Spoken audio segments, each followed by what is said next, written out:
बिस्मिल्लाहिर्रहमानिर्रहीम। तमाम तलबा और तालिबात को एजाज़ बाबू खान का अस्सलाम वालेकुम।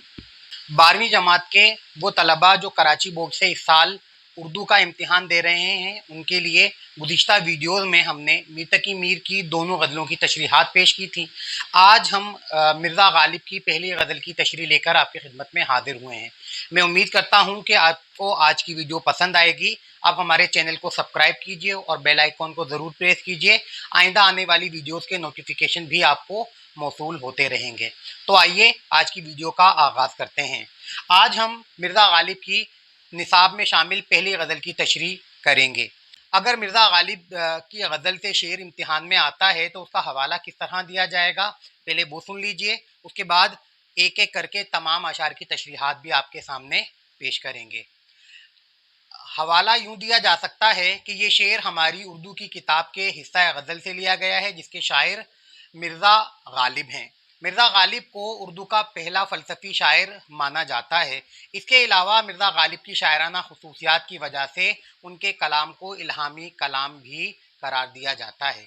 ये मुख्तसर सा तारुफ अगर हवाले के साथ लिख दें तो बहुत अच्छा हो जाएगा। उसके बाद तशरीह की तरफ आते हैं। सबसे पहले गज़ल का मतला देखिए। हुई ताख़ीर तो कुछ बाइस ताख़ीर भी था, आप आते थे मगर कोई अनागीर भी था। गज़ल का मतला, जिसके दोनों मिसरों में काफ़िया और रदीफ़ होता है, उसे मतला कहा जाता है। ये गज़ल का पहला शेर है। दोनों मिसरों में रदीफ़ भी है और काफ़िया भी। काफ़िया ताख़ीर और अनागीर और भी था रदीफ़ है। गज़ल का पहला शेर है। इसमें जो मुश्किल अल्फाज हैं उनमें ताख़ीर, ताख़ीर के माने देर होना, और बाइस ताख़ीर यानी ताख़ीर की वजह।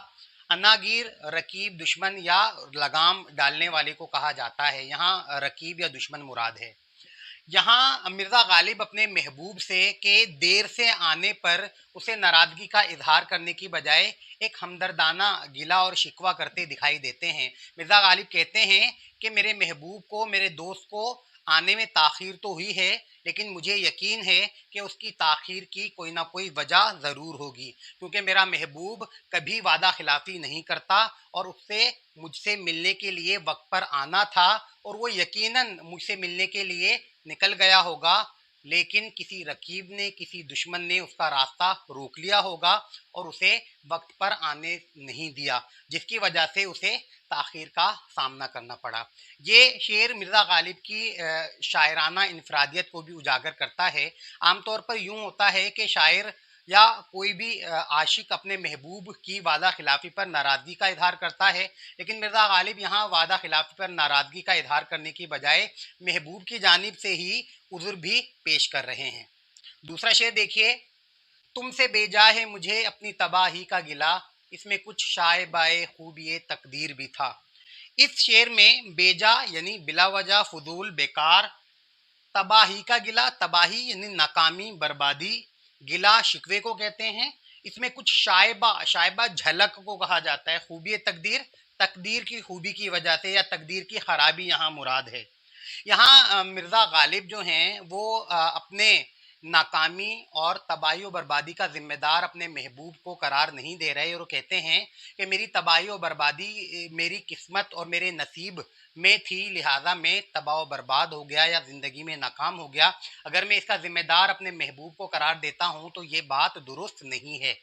यहाँ बुनियादी तौर पर मिर्ज़ा गालिब मोहब्बत करने के बाद दुनिया से बेगाना हो गए, जिसकी वजह से उन्हें नाकामी का सामना करना पड़ा।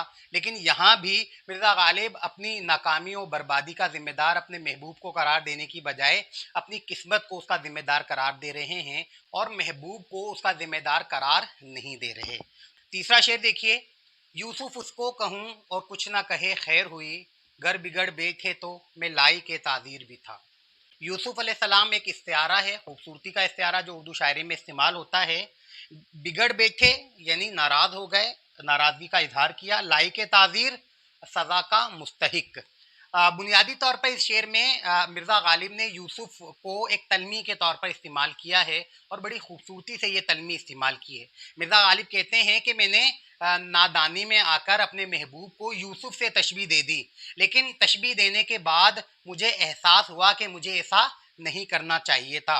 वो तो बहुत अच्छा हुआ कि मेरे महबूब ने मेरी बात को सुना ही नहीं, वरना ये सुनकर वो यकीनन नाराज़गी का इजहार कर देता, और अगर वो नाराज़गी का इजहार करता तो यकीनन बिल्कुल दुरुस्त नाराज़गी का इजहार करता, और इस पर मुझे यकीनी तौर पर सज़ा का मुस्तहिक माना जाता, या मुझे यकीनन उस पर सज़ा दी जानी चाहिए थी, क्योंकि मेरा महबूब यूसुफ से भी कहीं ज़्यादा हसीन और खूबसूरत है।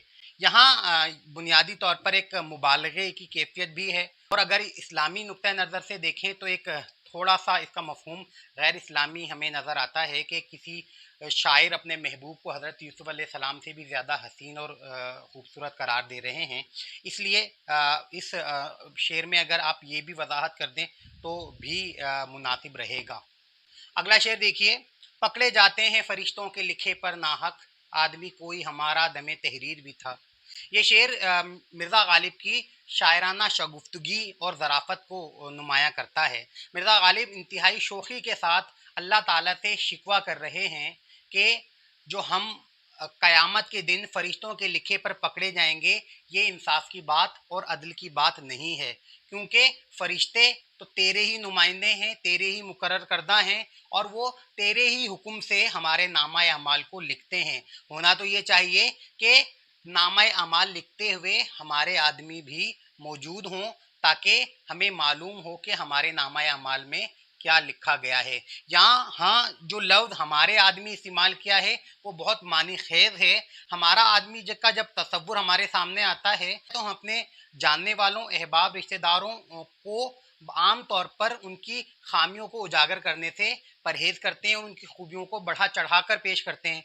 यहाँ जो मिर्ज़ा गालिब ने लफ्ज़ हमारा आदमी तहरीर किया है, उसकी एक वजह ये भी है कि यहाँ अगर मिर्ज़ा गालिब का ख्याल है कि फ़रिश्तों के साथ हमारा आदमी भी मौजूद होता तो यकीनन वो हमारी खूबियों को बढ़ा चढ़ा कर और हमारी खामियों और बुराइयों और बदी के मामलात को यकीनन दरगुजर करता या बहुत हल्के अंदाज में उसे बयान करता।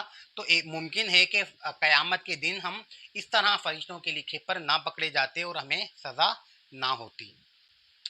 आखिरी शेर जो इस गज़ल का है वो आमतौर पर गज़ल की तशरीह में तो नहीं आता, और उसकी वजह यह है कि इसमें शायर का नाम मौजूद है, यानी मक्ता है। मक्ता गज़ल के आखिरी शेर को कहा जाता है जिसमें शायर अपना तखल्लुस इस्तेमाल करता है। तो मक्ता देखिए, रीख्ता के तुम ही उस्ताद नहीं हो गालिब, कहते हैं अगले ज़माने में कोई मीर भी था।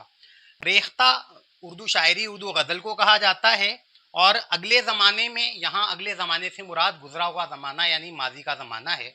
मिर्ज़ा गालिब इस शेर में शायराना ताल्ली अपनी खसूसियात को बयान करते हुए अपने आप को उर्दू शायरी का उस्ताद करार देते हैं। मिर्ज़ा गालिब कहते हैं कि उर्दू शायरी के सिर्फ तुम ही एक उस्ताद नहीं हो, बल्कि मैंने सुना है कि माजी में एक मीर तकी मीर नाम के एक शायर भी थे जो उस्ताद के दर्जे पर फाइज थे या उस्तादाना सलाहियतों के हामिल थे। अजीज़ तलबा, आज बहुत मुख्तसरन हमने मिर्ज़ा गालिब की पहली गज़ल की तशरीह आपके सामने पेश कर दी है। मैं उम्मीद करता हूँ कि ये तशरीह आपको पसंद आएगी और इससे आपकी इम्तिहानी जो तैयारी है उसमें भी मदद मिलेगी।